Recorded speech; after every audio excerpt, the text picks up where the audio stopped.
To Golden Age audiences, Clark Gable was the epitome of masculinity, but he had to undergo a pretty serious transformation before Hollywood execs deemed him attractive enough to grace the silver screen. Join Facts First to explore how Clark Gable wasn't famous until he fixed his ears.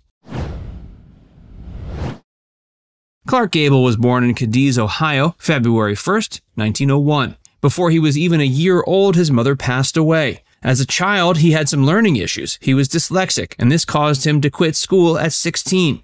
He found work for himself at a tire factory, but he found a new passion after watching a local play. It's been said he got into acting after watching a production of The Bird of Paradise, which was being put on by a local stock theater troupe. He loved it so much, it inspired him to become an actor himself. He started performing in local productions while still paying the bills with his tire factory work. His work on stage eventually led him to Portland, Oregon, where there was a lot more theater going on. This is where Clark met the woman who would become his first wife. Her name was Josephine Dillon, and she managed the theater that the actor worked at after moving to Portland. Josephine was nearly 2 decades older than Clark, but she saw promise. With her help, he moved out to Hollywood and started making his first bids at becoming a big star. In the meantime, he found work as a mechanic. Josephine may have seen promise in him, but she knew he'd require quite a bit of grooming before he could become famous. Clark Gable used his first 2 wives. Clark Gable and Josephine Dillon married in 1924 and moved to Hollywood together shortly afterwards. Josephine quickly started doing her best to transform Clark into the man that later took cinema screens by storm. Her first step was to work on his voice. Clark had come of age a fairly effeminate man, but Josephine taught him how to talk with a more masculine tone. She also helped make her new husband over in other ways, including fixing his crooked teeth. Josephine isn't the only figure who deserves credit for forming the actor into the big-name celebrity he became. Clark divorced from Josephine before finding fame. That was in 1930, and he married another older woman the next year. She was a wealthy socialite named Maria Langham. Many believe Clark used his first wife for her power and influence, and he did the same with his second. At this point, the only thing he was worried about was getting ahead. Clark and his second wife made a home for themselves in New York City, and Maria used her wealth and socialite connections to get her husband on Broadway. She continued the work that Josephine had done in making him presentable. After finding some success in New York City, Clark moved back to California with his second wife to make another bid at becoming a movie star. This time, he was much more successful. But there were still a few more physical changes he needed to make. As the story goes, Clark approached MGM studio head Louis B. Mayer with the hopes of becoming a star. Louis told Clark he wasn't attractive enough to be a leading man, but he did cast the actor in several smaller roles to see how he fared on screen. Surprisingly, audiences took to Clark more than Louis had predicted. He began to see dollar signs and set about finishing the transformation of Clark Gable into the movie star he was destined to become. This video is sponsored by ZBiotics. ZBiotics is a probiotic drink that helps you feel better the day after drinking. Many people think dehydration is responsible for that morning after feeling, but it's actually due to an alcohol byproduct that builds up in the gut. ZBiotics produces an enzyme specifically to break down this byproduct and reduce the after effects of alcoholic beverages. This is real science that works, not random vitamins and plant extracts like everything else. And ZBiotics is so easy to use. Just drink a bottle of ZBiotics before your first drink of alcohol. You only need 1 bottle. Then drink responsibly, pace yourself, and get a good night's sleep. Thanks to ZBiotics, you can enjoy your next day feeling refreshed and ready to make the most of it. Every time I have ZBiotics before drinking, I am amazed at how good I feel the next day.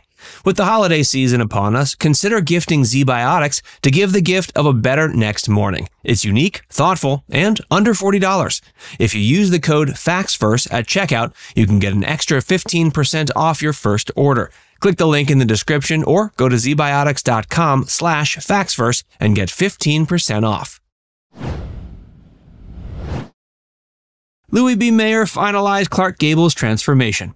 Clark Gable's first 2 wives had already done a great deal in transforming the star by the time he approached MGM studio head Louis B. Mayer. Like them, he saw a good deal of potential in Clark, but he felt there was a good deal more work to do. Clark's first wife had already fixed his teeth, but Louis felt they still weren't quite good enough. Clark's teeth were redone again, and the actor also had his hair restyled to cover up what Louis considered to be overly large ears. As legend has it, Mayer had attempted to tape Clark Gable's ears back to make them appear smaller on camera. Clark wasn't having any of it, so Louis came up with a new hairstyle instead. Another part of Clark's physical transformation was a new gym routine. He wanted Clark to be more masculine, and the transformation worked. Clark Gable's transformation at the hands of Louis B. Mayer was much more than just physical. Clark was also taught how to become an outdoorsman, with Louis believing this would instill some much-needed rugged authenticity in the burgeoning star. All of this work paid off. When Clark was given the chance to perform in his first leading role, he took audiences by storm. That was in Dance Fool's Dance in 1931. The Clark Gable seen on screen was a much different person than the one who had first showed up in Hollywood many years ago. He was now the epitome of masculinity. Audiences fell in love with Gable, but the Gable they fell in love with was a manufactured product. Clark found the success he wanted, but it came with the trade-off that there was always something a little phony about him. In real life, Clark was far from being the masculine and rugged figure on screen. He suffered from a number of personal problems, and they ended up doing him in far too early. Clark Gable's personal problems. Clark grew to be a fairly image-obsessed person by the time he found himself in the Hollywood spotlight. Given that much of his image was manufactured, it was often hard for the actor to keep up appearances. In 1933, he suffered a gum infection that resulted in having to get the majority of his teeth removed. In turn, this made it so the actor suffered from halitosis for much of his life. The halitosis was so bad that during the filming of 1939's Gone with the Wind, co-star Vivien Leigh could barely stand to be near him. This made Clark insecure, though there was little he could do about it.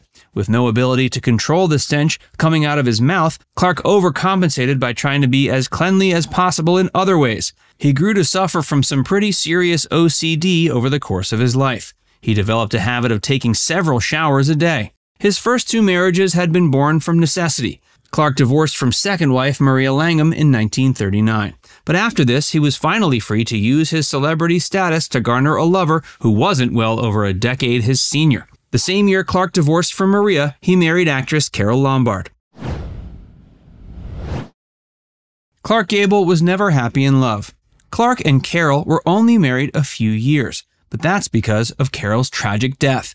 She infamously died of a plane crash at an untimely age, meaning Clark now needed a new wife. A model named Sylvia Ashley was his fourth wife. They married in 1949 and divorced in 1952. His fifth and final wife was actress Kay Williams. They were married from 1955 until Clark's 1960 death. Clark may have been the epitome of masculinity on screen, but he was actually a sickly and weak man in real life. Notably, the final film he appeared in was also the final film Marilyn Monroe appeared in. This was John Ford's The Misfits. Shortly after production wrapped, Clark suffered a heart attack. Some rumors suggested the heart attack came as a result of the troubled production, but Clark also hadn't been taking care of himself for quite a while. Now it's time to hear from you. Which part of the story was most surprising to hear about? Let us know in the comments section below.